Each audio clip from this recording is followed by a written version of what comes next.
What's good, YouTube? Anti-Yami back with another video. Today we are doing our version 2 deck profile update.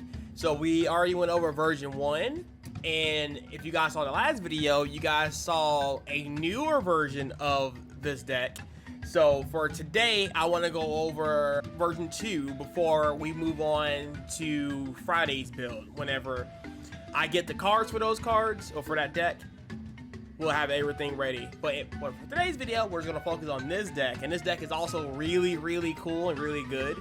So without further ado, let's go ahead and hop into the list. All right, let's go ahead and get started with it. We're not going to go over any side deck today, but I'm pretty sure on Friday, because I will be entering that deck in a tournament, I will go over a side deck, or at least what side deck I did use for that tournament or whatever.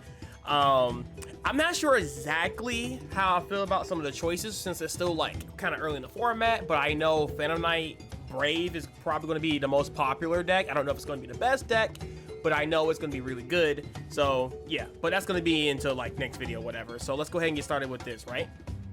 Starting off with the monsters, we have Triple Ray and 1 Rose. I feel like this ratio is really good. You don't want to see too many ways to Ray because, again, this deck is full of engines. So I have won plenty of duels without even seeing Ray. And a lot of times what this engine really does, honestly, it does help going second. Like, Sky Striker cards are really good at going second. They don't really do too much going first. They set up a Suzuku, search engages for follow-up. Usually you get pluses off that, and you get a lot of like crazy plays. But the Sky Striker engine is mainly for going second, so you don't want to see too many roses and too many ways to raid because that can get a little cloggy. For the Journey engine or the Adventurer engine or whatever people call it, we played 3 Temple and 1 Griffin Rider. Like, this package is insane. Like, it's so great. Like, you can actually like normal summon this or special summon it if you control a token, and you can extend into like a lot of different plays. If this card is in the graveyard or in your hand, you can manage to search out a spell card that we're gonna go over in just a second.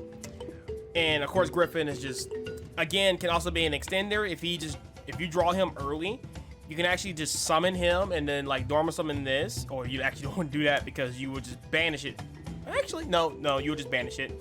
But if you have this and no way to get to your spell card, then you can use it to go into like a Verte Anaconda or some kind of extension card. We played 1 Golden Lord, and then of course we played the 2 Destiny Hero bricks. Actually, sometimes I think there's a duel one time where this actually kind of out of the card I couldn't play through, which is Necro Valley. So I actually summoned this, attacked with it, and popped Necro Valley, and then I was able to play. I knew later on in the duel, I believe, I don't think it's in this version, but like in the other version, I Foolish Burial the Dasher and got to draw 2 off that. So it was pretty handy. And of course, I played the 1 Golden Lord. So far, I still like the 1 Golden Lord. Don't think 2 is... I think 2 is too cloggy in this version, but you could try out 2 if you want. Moving on to the spell cards, we have Triple Widow Anchor. It's, again, like one of the best Sky Striker cards. So, I mean, obviously you want to play 3 of those. We would play more Engage if we had more Engages, but unfortunately we just have 1. So, I mean, really good. Of course, with Hornet Drones, same thing. If we can play more than 1, we would. 1 Afterburners, good for going second. And 1 Shard Cannon. This card, I feel like, comes out the least because we do play the Eldlich engine, and that helps us kind of like DD Crow through our opponent's graveyard. But this does come up for taking like certain monsters. Like, I had taken a Scythe before, and Scythe blocked my opponent. Sometimes I take their Verte Anaconda, and I use their Verte Anaconda to, you know, get my DPE rolling. It comes up a lot, too, especially if you want a fast way to, like, DD Crow something or whatever. It comes up, so would not cut it, but it's really good. It's not crazy opening going first, though. Rest of the spells. Now, I want to play 3 of these, but apparently I only have 1 right. So, I'm sorry, I only have 2 rights, but I need 1 more. So, technically, this is supposed to be a 43 card list, I've been liking 43 for some odd reason. It's been working out very well. But yes, I'm supposed to have 3 of these, but 2 still works out. I mean, you know, you see it slightly less, maybe like a 4% chance less in your opening hand, but yeah, it's still really good. The Fateful Adventures, really good card. And of course, I played the Draco back. This card is insane. Even though it may come up to be like a brick going first, you can also pitch it. You can also just do really cool things. And plus, if you attach this to any of your monsters, you can bring back Golden Lord to send this card to the graveyard, and then just reattach back. It's so good. So you can bring back Golden Lord for free if you need to, which is really, really good. Double Fusion Destiny, I mean, it's that too, so no more to be ran there. For consistency cards, we do play 3 pots of Prosperities. So later on in my next version, I will say this, I do cut this card, not because it's not a good card, because it is a very good card, but you guys already know I'm playing Magician Souls in my next build. So this card and Magician Souls kind of clash a little bit, and this card can clash with Engage if I had 3 or more spells in the graveyard. So you can't just play Potter's Prosperity, grab the Engage, and then Engage and expect to draw cards. You're locked out of drawing at that point, so you can't draw. So, but yeah, it's a good card to see the rest of your other engines. So a lot of times you're guaranteed to see a different engine, like your Adventurer cards, or maybe a Fusion Destiny, or Ray, or some way to get to Ray. Like, it's really, really, really good. So good for consistency. Droplets, dude, I super love this card. This card is so freaking good. It also helps me breaking boards going second. And I mean, honestly, I just think I just play this card in every deck at 3. It's just like, it's just insane. I want to get rid of it for something else, and I just physically can't. It's impossible. And of course, we end on the last spell, which is Rhoda. Future updates, I will play Foolish Burial in this deck because it comes up, it happens to hit multiple engines. Mostly Golden Lord and the Temple. But yeah, it's also just a really good spell card to put in the graveyard for the Sky Striker package.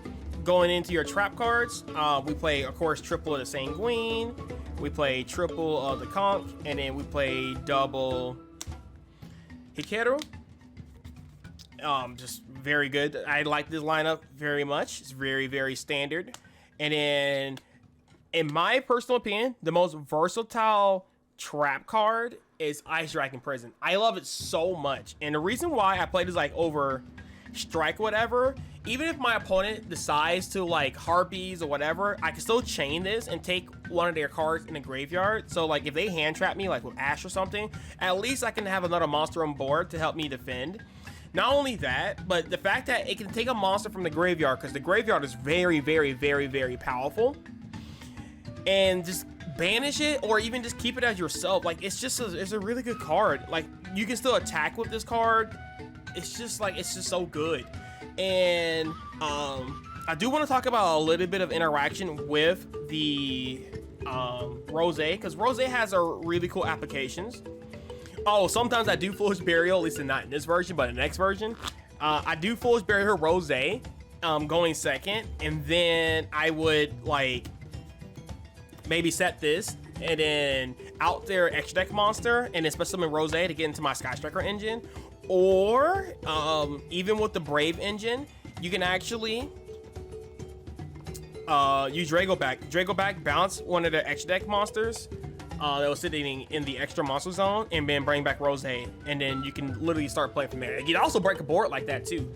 It's really strong. So if they don't stop like this play, then special summon this and get a monster on board, and then now you got access to Sky Striker stuff, which is really, really good. So Rose has a lot of weird applications in this deck, which I really, really love. Also, same thing with Dragon Prison. Oops, dropping my cards here. Yeah, so you can actually set this and banish their extra deck monster and bring back Rose, which is another cool interaction, which is really, really awesome, and get into your package that way. Let's go ahead and hop into the extra deck.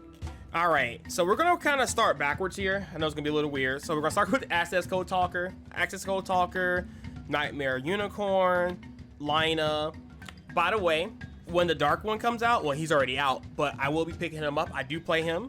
as you guys seen in the last video. 1 Link Spider, 1 Destiny Hero Enforcer, 1 Verte Anaconda, 1 Zeke, 1 Triple Kagari, double Suzuku, double Hayate, and 1 Kaina. I think this extra deck has been standard for like a very long time.